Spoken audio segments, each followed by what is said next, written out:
Coucou chers amis, j'espère que vous vous portez au mieux et si ce n'est pas le cas, eh bien gardez confiance et courage. Alors aujourd'hui, je tiens à vous partager ce précieux conseil qu'est faites le bon tri dans vos contacts.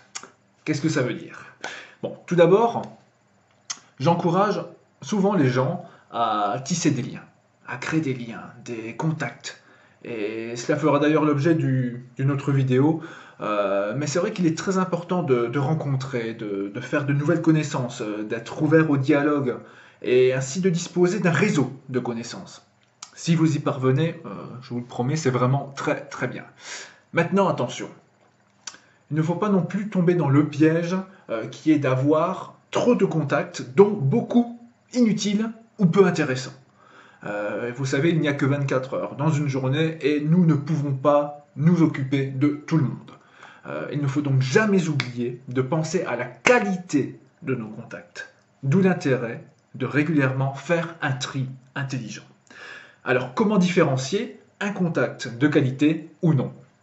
Alors, je vais commencer par le négatif pour ensuite rebondir sur le positif. Un contact de piètre qualité, pour nous, est une personne qui nous fait perdre du temps, en général. À qui on n'a pas forcément envie de répondre directement lorsqu'elle nous contacte. Je crois que ça va vous faire penser à certaines personnes. C'est une personne qui ne nous intéresse pas plus que cela, qui nous donne le sentiment de ne rien nous apporter, vous savez, avec qui d'ailleurs nous n'avons que très peu de points communs. C'est aussi une personne qui peut nous jalouser. Et la jalousie, c'est quand même un gros fléau mondial. C'est encore une personne sur qui nous ne pouvons pas compter, en qui nous n'avons pas entièrement confiance, ou qui prend aussi un malin plaisir à nous rabaisser, et ce sans humour, vous savez, quand elle le peut. Ces personnes-là, à éviter à tout prix. Et avouez quand même que la plupart des gens qui nous entourent font partie de l'une de ces catégories. Mais ce sont des gens que l'on garde parfois, malgré tout, soit par politesse, soit par peur de vexer aussi, ou soit aussi par peur de se retrouver seul. Et ça arrive plus souvent qu'on le pense, et c'est bien dommage d'ailleurs.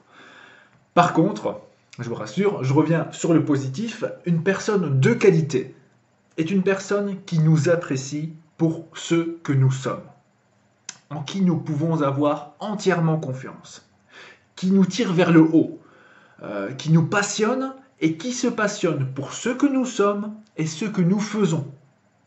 Et ce, en toute sincérité, bien sûr.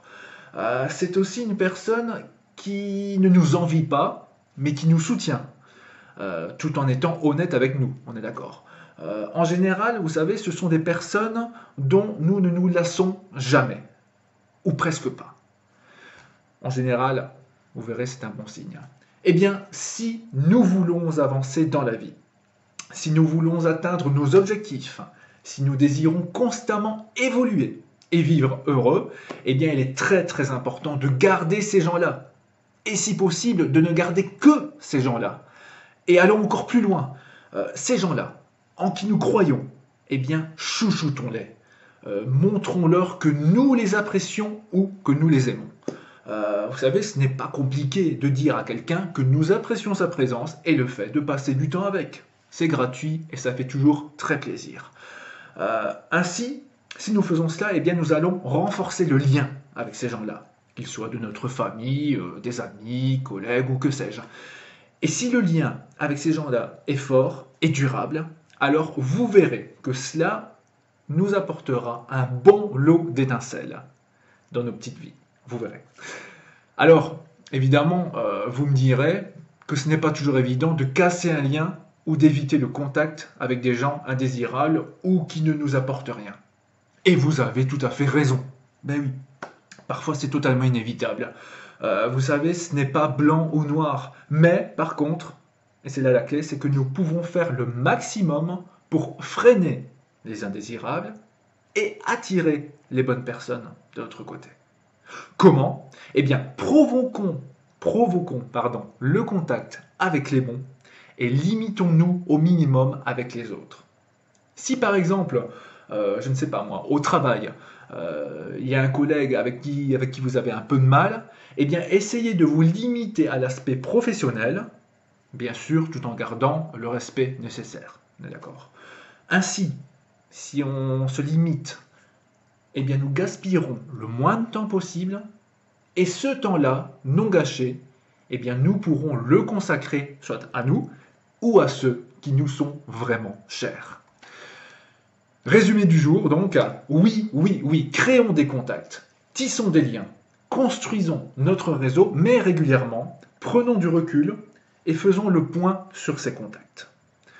Qui nous tire vers le haut et qui nous enfonce ou nous fait perdre du temps. Quand on a fait cela, alors faisons ensuite le bon tri et chérissons ceux que nous gardons. Vous n'allez pas le regretter, vous verrez, je vous promets.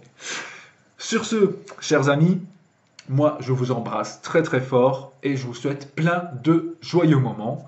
Prenez soin de vous. On se dit à très très bientôt.